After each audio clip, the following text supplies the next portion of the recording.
پاکستان کے اداروں سے یہ مطالبہ ہے، میرا یہ مطالبہ ہے، اگر آپ نے نفرتیں بڑھائیں جو آپ بڑھا رہے ہیں پاکستان کی فوج اور پاکستان کی عوام کو، یہ شہباز شریف اور یہ حکومت یہ مینڈیٹ چور حکومت لڑوا رہی ہے، اگر یہ فاصلے بڑھ گئے جو بڑھ رہے ہیں پاکستان کا نقصان ہے۔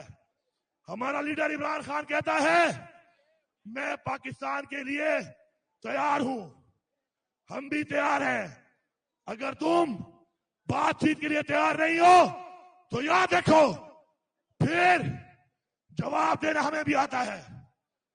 اگر تم ہمارے ہی ٹیکس کے پیسے کی تنخواہ والے کو، ہمارے ہی ٹیکس کے پیسے سے لیے ہوئے ہتھیار کو ہمارے اوپر استعمال کرو گے تو ہتھیار ہمارے پاس بھی ہیں، ہتھیار ہمارے پاس بھی ہے۔ میں سپہ سالار کو پیغام دیتا ہوں کہ پاکستان میں دہشت گردی ہے، میرے صوبے میں دہشت گردی ہے، دہشت گردی کی جنگ عوام کی حمایت کے بغیر کوئی فوج نہیں جیت سکتی۔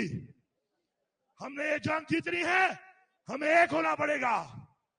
چھوڑ دو ان چوروں کا ساتھ، چھوڑ دو مینڈیٹ چوروں کا ساتھ، آؤ پاکستان کے لیے پاکستان کی عوام کی آواز سنو۔ ہماری آواز ایک ہے، ہم حق مانگتے ہیں۔ کیا مانگتے ہیں؟